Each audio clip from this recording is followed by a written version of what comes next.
Dear students of sociological theory and arts, now I will explain the second type of society are the characteristics presented by Ibn Khaldun. The second type of society, according to him, the urban society. On the other hand, this society is more crowded with complexities in relations among groups.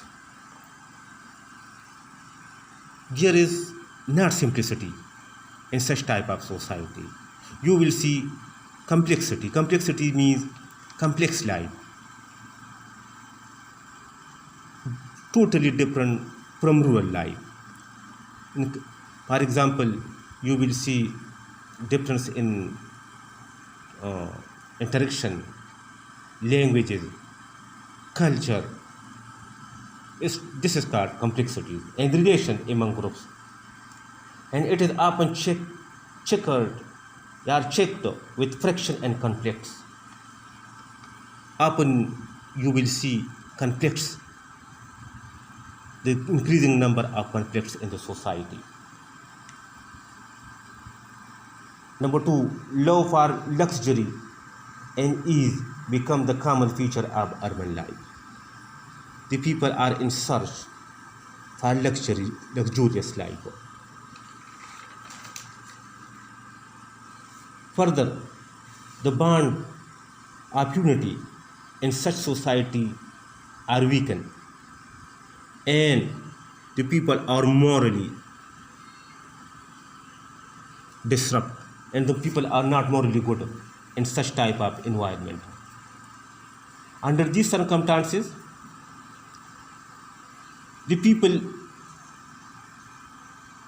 wants a state. The state, in order to safeguard life and property of the people. For this purpose, state comes into existence and it safeguards the property and life of the people. The state is expected to bring justice, equality in the society. On this ground, Ibn Khaldun justifies kinship and sovereignty. That kinship and sovereignty played an important role in the creation of state. In kinship, you will see this unity of the group. Through cohesion and solidarity of the group of the people, this will lead to the existence of state.